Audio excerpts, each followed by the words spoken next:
Bonsoir madame, bonsoir monsieur, soyez les bienvenus dans ce nouveau numéro de Plaisir de lire comme chaque mercredi après-midi sur Zouk TV.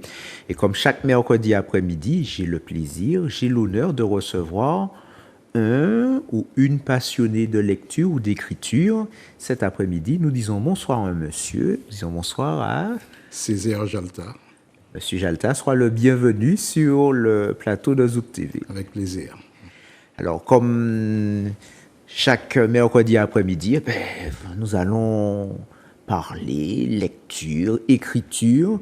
Et bien sûr, cet après-midi, on va, je pense, s'attarder un petit peu sur l'histoire de notre Martinique. En tout cas, je pense qu'on aura des anecdotes à raconter. Peut-être certaines d'entre vous vont se reconnaître derrière certaines de ces anecdotes. Donc, je retourne tout de suite vers M. Jalta et puis on va voir qu'est-ce qu'il nous a concocté aujourd'hui. Alors, M. Jalta, de quoi vas-tu nous parler aujourd'hui? Je vais parler d'un ouvrage que j'ai réalisé, que j'écris, qui s'appelle L'improbable ascension, dans une trajectoire dans l'immobilier martiniquais. D'accord. Alors, M. Jalta, donc, petite question. Est-ce que tu es un auteur professionnel? Est-ce que l'écriture, ça va de soi avec toi ou bien c'est une aventure particulière? Alors, je vais avouer que non, je ne suis pas un écrivain, je ne suis pas un auteur. D'ailleurs, fort heureusement, j'ai été aidé pour la mise en forme de la structure de personnes formidables, d'accord? Mais je tenais à raconter ma vie, mon parcours, et surtout remercier des personnes formidables, femmes et hommes, que j'ai rencontrés tout au cours de mon parcours, pendant mon parcours professionnel. C'était surtout ça qui m'animait, cette volonté d'écrire, eu égard à mes origines. D'accord. Mes origines sociales. Je suis né de la campagne rurale de Mont-Capot au Lorrain, je tiens à dire. Et donc, rien ne me prédestinait à avoir le parcours, et j'ai presque envie de dire sans prétention, la réussite professionnelle que j'ai eue dans le milieu de l'immobilier. Alors, Monsieur Jalta, tu nous as dit certaines choses, bon, mais tu nous laisses un petit peu sur notre faim, mais... Alors, comment, Evan, tu as dit que tu n'es pas un auteur professionnel, toi-même, tu ne te définirais pas par le titre d'écrivain. Je suis un expert immobilier, voilà, un expert immobilier n'écrit pas. Voilà. Enfin, en principe, oui. Ouais, c'est pas un littéraire. D'accord. Alors, comment c'est venu justement ce désir justement de passer justement à l'écriture, puisque tu avais d'autres activités comme tu nous as expliqué. Tout à fait. Alors, c'est un projet qui me tient à cœur depuis très longtemps, parce que quand avec le recul, après 50 ans d'activité professionnelle, j'attrape même le vertige, puisque je dis rien ne me prédestinait, je me répète, à avoir ce parcours que j'ai eu. Donc, je tenais à écrire ce livre, d'abord pour remercier toutes ces personnes, femmes et hommes, qui ont jalonné mon parcours, d'une part.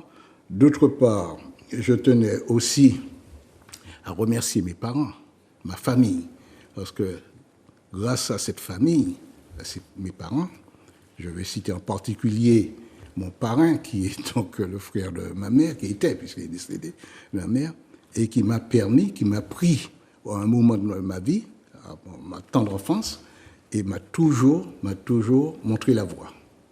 Donc, il y avait aussi ça. Et puis aussi, avoir donné mon regard sur l'immobilier à la Martinique, le problème de l'immobilier, la construction et l'immobilier à la Martinique. Parce que j'ai eu un parcours qui m'a permis de voir les mutations et transformations dans ce domaine. Donc, je voulais faire partager tout cela avec nos lecteurs. D'accord. Alors,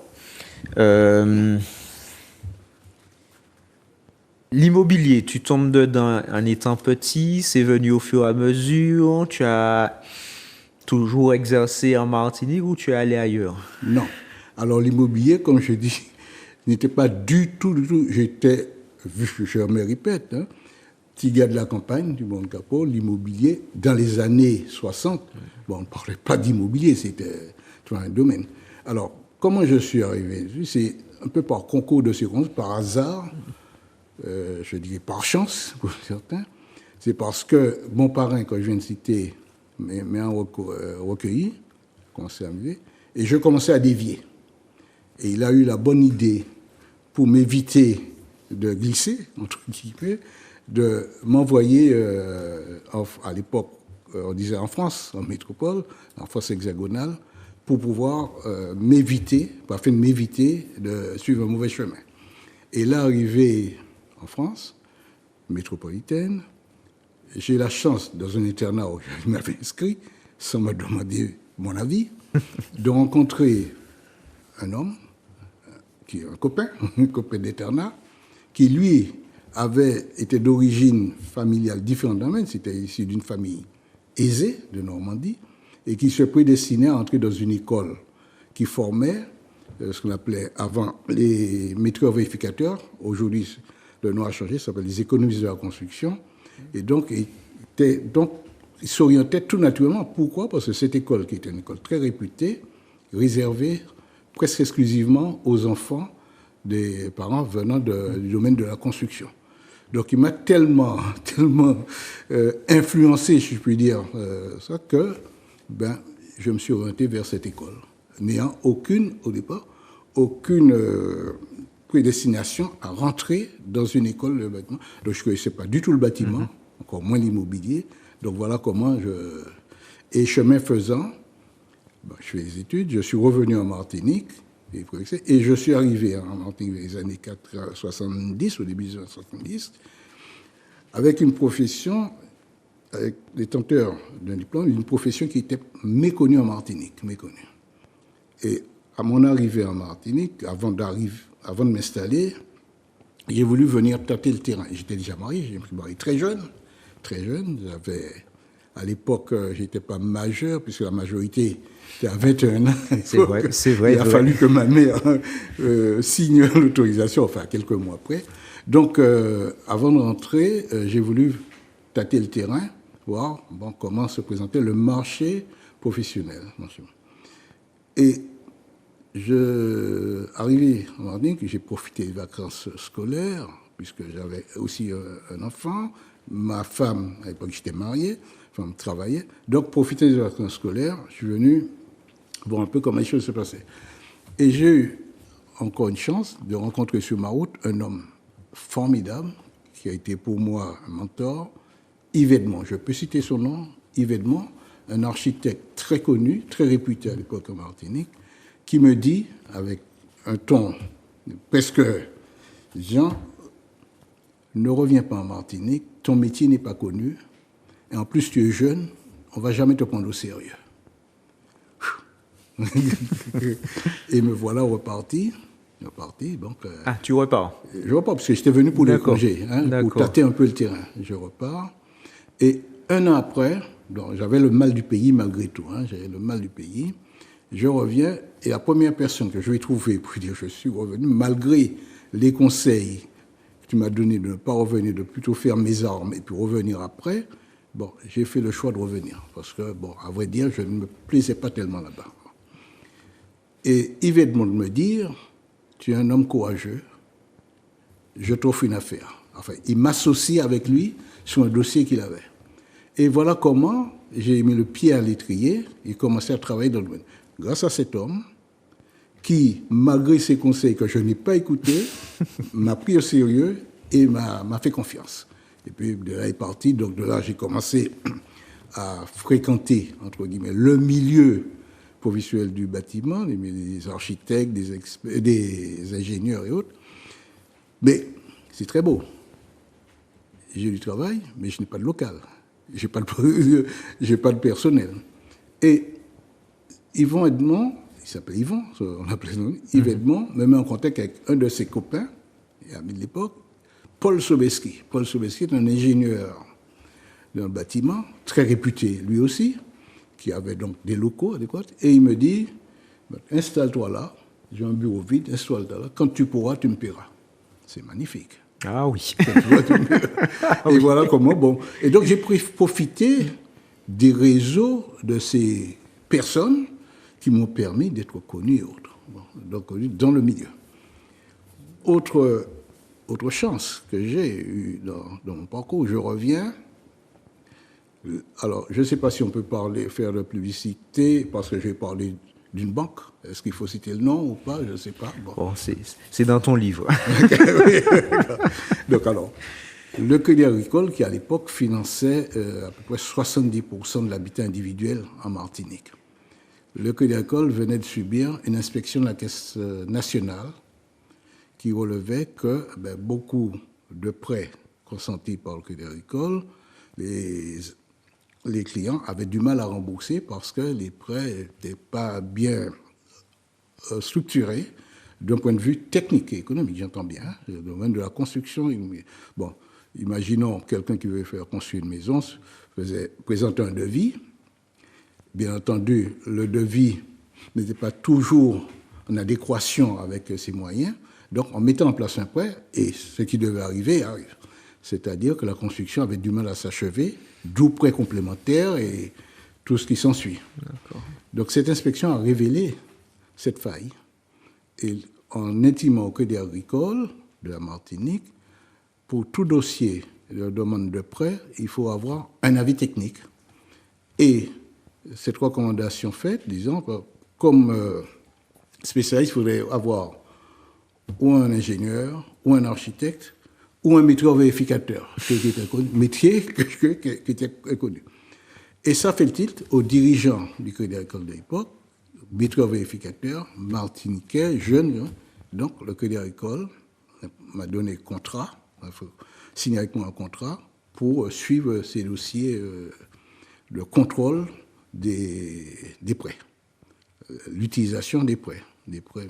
Donc, de cette manière, le Crédit Agricole, je le dis, m'a servi de tremplin. C'était un tremplin, et de là, j'ai pu me faire connaître, outre le réseau de Sobeski et Edmond.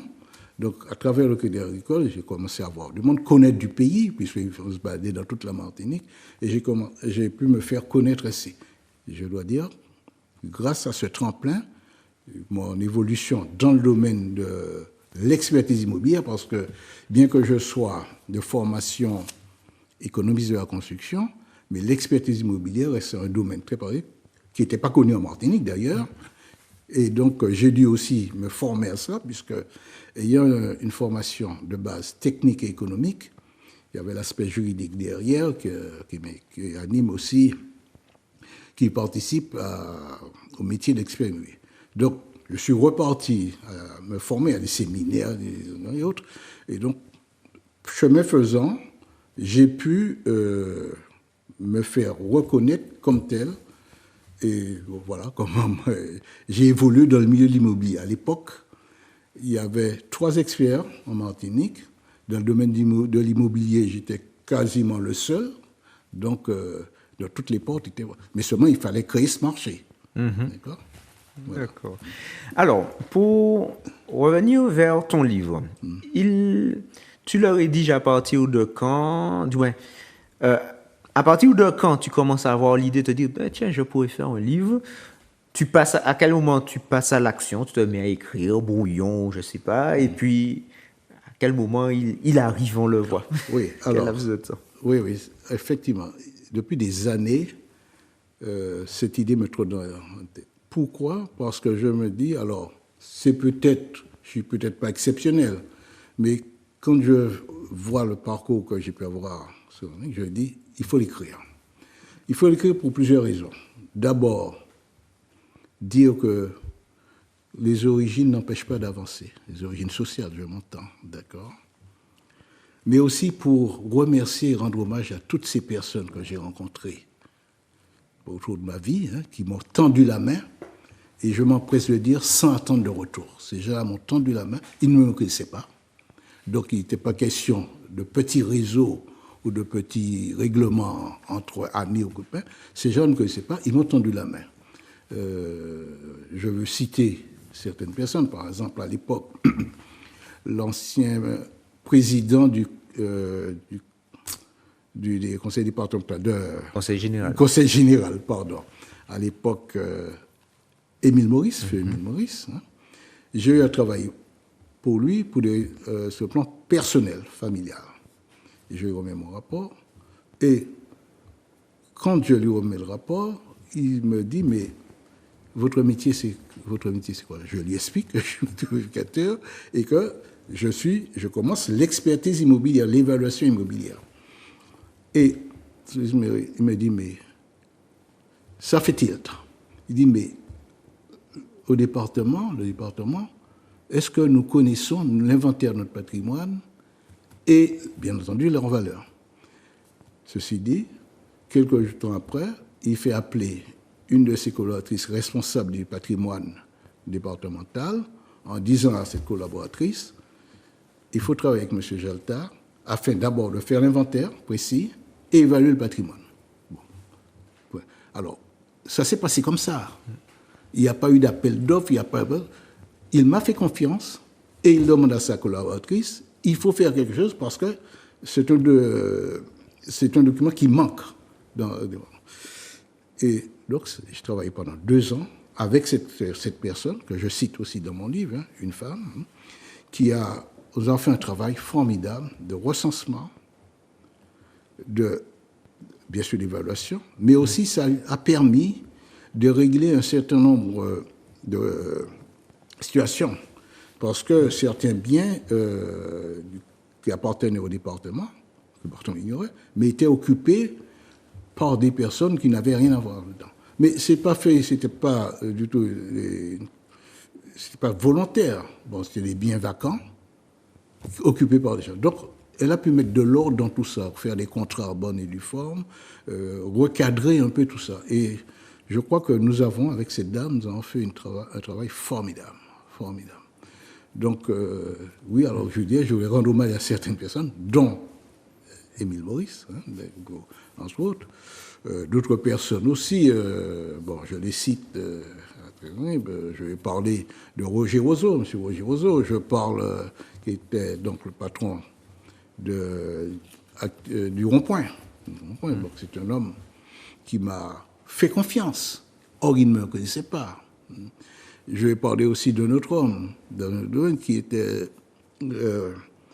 Roger Louis, M. Roger Louis, ancien directeur de la Société martiniquaise d'HLM, d'une rigueur exemplaire. Et il m'arrivait souvent de dire, si à la tête des différents organismes martiniquais, dirigés par les Martiniquais, il y avait 5 Martiniquais comme lui, souvent je disais, peut-être que la Martinique serait... Parce que c'est un homme qui était d'une rigueur, et même vis-à-vis de lui-même, il était très rigoureux. Et avec cet homme, j'ai appris beaucoup de choses. À savoir, on ne peut pas prétendre avoir des marchés si on n'est pas en mesure de respecter l'engagement pris et aussi de tenir ses délais et ses coûts. Donc, je cite toutes ces personnes. Ce sont qui, ne serait-ce que par des expressions, des rencontres ou des exigences, m'ont permis de me forger. Parce que l'évaluation immobilière, l'expertise. Alors, c'est pompeux de dire expertise immobilière. Moi, je vais dire plus simplement l'évaluation de biens immobiliers demande une certaine rigueur, sachant que ce n'est pas une science exacte. Hein, il faut savoir. Seulement, quand vous évaluez un bien, il faut pouvoir avoir tous les arguments au cas où vous serez contredit pour pouvoir vous défendre. Donc, c'est cette rigueur que j'ai tenu à mettre en avant pendant tous mes exercices professionnels, toute ma pratique professionnelle. Et l'ouvrage, tu as réussi à l'écrire vers quelle période? Alors, j'ai commencé, comme je dis, il y a longtemps que ça mais à vrai dire, j'ai commencé à la fin de l'année 2024. J'ai commencé, et pendant toute l'année 2025, j'ai écrit. Alors, je dois dire que, soyons honnêtes, j'ai été aidé dans l'écriture par une femme qui m'a aidé pour dans l'écriture, puisque c'était pas mon domaine. Mais j'ai voulu faire, et elle m'a aidé à transposer en écrit ce que je voulais faire, les messages que je voulais faire passer. D'accord.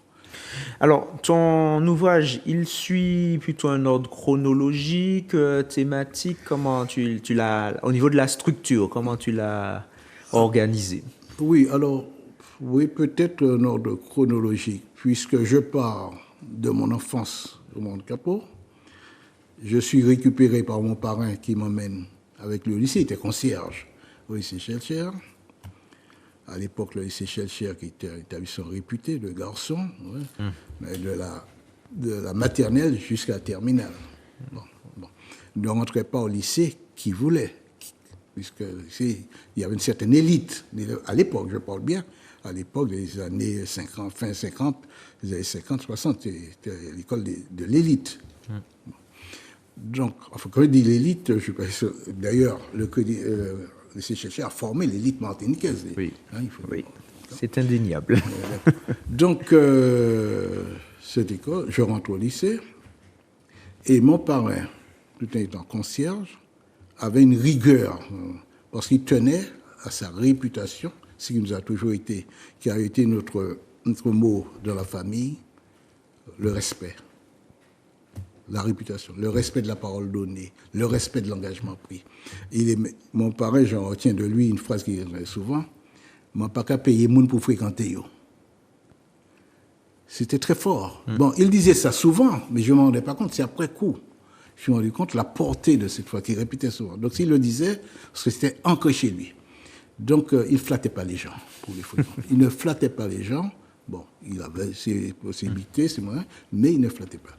Donc, comme je commençais à ce moment de ma jeunesse à glisser un petit peu, à suivre des mauvais exemples, il a jugé bon j'allais dire le mot expédier, parce que pour ne pas salir sa réputation. Donc il a pris des dispositions pour me faire trouver un internat avec l'aide de certains professeurs ici. Donc, et c'est de là que je suis parti, j'ai fait des études là-bas.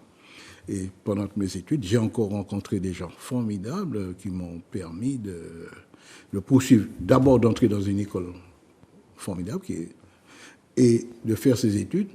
Et pendant que je faisais mes études, encore une chance, une grâce, appelons-le comme on veut, vers les années 68, il y a le mai 68. D'accord. Oui. Et les étudiants bénéficiaient de ce qu'on appelle le sursis. Un sursis, c'est-à-dire que, à l'époque, on faisait service militaire, je ne sais plus à quel âge, mais enfin, il y avait 2 ans de service militaire, 24 mois, quelque chose comme ça. Bon. Et donc, 68, mai 68, les étudiants se révoltent et le général de Gaulle coupe tous les circuits. Tous les sursis, pardon.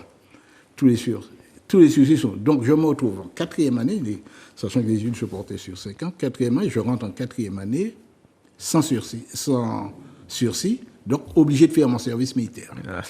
Donc, terminer les études. D'accord.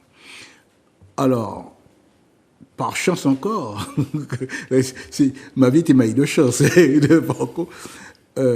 mon parrain, c'est le même, se trouvant en congé, ce qu'on appelle à l'époque le congé administratif. Les fonctionnaires bénéficiaient d'1 an de congé en France pour pouvoir, pendant 1 an. Bon. Il se trouve qu'il est en congé administratif à Paris, quand arrive ce problème de sursis. Il essaie de voir comment il peut. Et par chance, il connaissait quelqu'un dans les bureaux de l'armée, je ne sais pas où, parce qu'il faut dire aussi que j'avais été, donc service terminé, je devais faire mon service à Colmar, dans l'est de la France. En Alsace. D'accord. Et j'étais marié, j'avais un enfant, d'accord. Donc, pour resituer dans le contexte, tu dois faire ton service militaire tout en étant marié. Mais oui, puisque je suis marié très jeune. Oui. J'étais encore étudiant quand je suis là. C'est vrai que je n'avais jamais pensé à ça, parce que les exemples que j'ai, c'est des personnes qui étaient célibataires, mais je n'ai jamais pensé que les personnes, puisque effectivement l'âge de la majorité était différent, et toi tu t'es marié tôt, donc ce qui fait que tu étais réquisitionné en principe. Ouais, on va dire ça. Donc il a pu... Et je crois que sa mémoire, je garde, bon, pour lui, je dois beaucoup, c'est mon mentor. Bon. Et donc, il a pu obtenir, par une relation qu'il avait à Paris, de Martinique et des bureaux de l'armée, que je puisse être incorporé à Paris, au lieu d'aller à Colmar. Ce qui m'arrangeait parce que, étant incorporé à Paris, j'avais la possibilité d'avoir des aménagements d'horaire pour pouvoir faire mes études, continuer mes études, et puis, ça pouvait se ménager. Et j'ai été incorporé à Vincennes, au caserne de Vincennes. La spécialité caserne de Vincennes, c'était une caserne, ce qu'on appelle le train, tout ce qui était transport et logistique de l'armée. Et je rentre dans cette caserne en disant, bon, c'est déjà une chance que je sois près de ma famille, près de Paris, et que je pourrais éventuellement poursuivre mes études pour ne pas avoir tout arrêté. À l'époque, bon, entre appelés, il y avait des choses qui se passaient. On se disait, bon, pour se faire réformer, parce qu'il fallait se faire réformer, c'était la meilleure solution, il faut jouer au couillon. Il faut être fou. Il faut jouer au fou. Et voilà que je me mets à jouer à la caserne, à jouer au fou. Je suis malade. Je pisse au lit. Parce qu'il fallait faire le grand jeu. Et je passe donc devant le conseil, 8 jours après la corporation, ça s'appelle la visite. Et donc, je tombe, il y avait un étudiant à la queue leu là, je tombe face à un médecin militaire, peut-être Dijon, qui me redonne les yeux, et voyant un petit peu, bon, il a sans doute compris la chose, que je servais du cinéma. Il me dit froidement, vous ne voulez pas faire votre service? Je ne sais pas. Je lui ai répondu non. Comme ça. Mais sans y réfléchir, je lui ai dit non. Spontanément, non. Pas un regard, pas un signe. Continuez. Alors, après, je me dis, voilà, là, ça va être chaud pour moi, là. Le boug, j'en mettais un raide. Une semaine après, résultat, je suis réformé définitif. Réformé définitif. Ça veut dire qu'en cas de guerre, en temps de guerre haute, on ne peut plus faire appel à moi, me semble beaucoup faux. donc, encore une fois, tout ça, c'est cheminement qui font que, bon. Donc, quand on a eu tous ces parcours, ces chances, bon, on peut, il faut le dire. Enfin, moi, pour moi, il faut le dire. Alors, je ne suis peut-être pas exceptionnel. Je n'ai pas de leçons à donner, je ne tiens pas à donner de leçons, mais je veux simplement porter témoignage. Bon. Donc, pour faire le cheminement, je fais mes études. J'ai raconté le fait que après les études, je suis rentré pratiquement tout de suite, 2 ans après. Et à l'époque, il n'y avait pas de problème pour trouver du travail. Notre spécialité était très reconnue. D'ailleurs, même les entreprises, les bureaux d'études et autres, pratiquement faisaient la queue pour récupérer les élèves en fin d'année. Les élèves qui sortaient de cette école étaient sûrs de travailler. Donc c'est avec cet état d'esprit que je me suis dit, bon, je vais travailler chez moi. Et j'ai voulu rentrer. Donc il n'y avait pas de problème. Il n'y avait pas de problème d'emploi, je veux dire, de ce fait. Donc ça c'est le cheminement. Donc, je rentre en Martinique. J'ai dit dans quelles conditions. Je suis d'abord venu prospecter, je rentre, je rencontre ces gens-là, et je rencontre aussi les dirigeants du Crédit Agricole, qui, heureusement pour moi, venaient subir une inspection. Et puis, chemin faisant, voilà, seulement, je dois dire une chose. Dans tout ce parcours, je cite des noms, des personnes que par une phrase, une réflexion, ça m'ont mis en éveil. Je me souviens d'un architecte de l'époque, Charles Rameau. C'est Charles Rameau, qui était un architecte très discret, et je le vois un jour, on discute et autres. Et à l'époque, en Martinique, quand je suis entré, il y avait une dizaine d'architectes en Martinique, pas plus. Donc, pour eux, le marché était réparti. Donc, il n'y avait pas de difficulté de... Ils travaillaient, d'ailleurs, ils travaillaient pratiquement tous, pour tout ce qui est institutionnel, très peu de privé. Et je me souviens, Charles Rameau me disant, si tu veux être respecté, tiens tes délais. Parce que tout le monde s'en fout. On dit qu'on va faire un projet, on va faire une étude, on va remettre dans 15 jours, c'est pas seulement on n'a pas remis. D'accord? Mais on n'était pas sanctionné. Et il me dit, si tu veux te distinguer, si tu annonces, vaut mieux prendre le temps, un délai plus long, mais tiens tes délais. Et j'ai appliqué cette règle. Quand je disais, je fais tel dossier dans tel délai, j'essaie de faire en sorte que ces délais soient respectés. Et ça aussi, c'est très important. Ça revient à la notion de la parole donnée, de l'engagement pris, du respect de la parole donnée.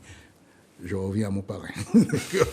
Et puis aussi, j'ai voulu aussi parler des femmes martiniquaises. Quand j'ai travaillé, j'ai cité cette collaboratrice responsable du patrimoine du Conseil général. Hein. Mais sur mon chemin, j'ai rencontré des femmes dirigeantes exceptionnelles, fortes. Parce que, je le dis aussi, tant pis si je me fais attaquer par des hommes, mais la femme, l'objectif, c'est d'aller au but.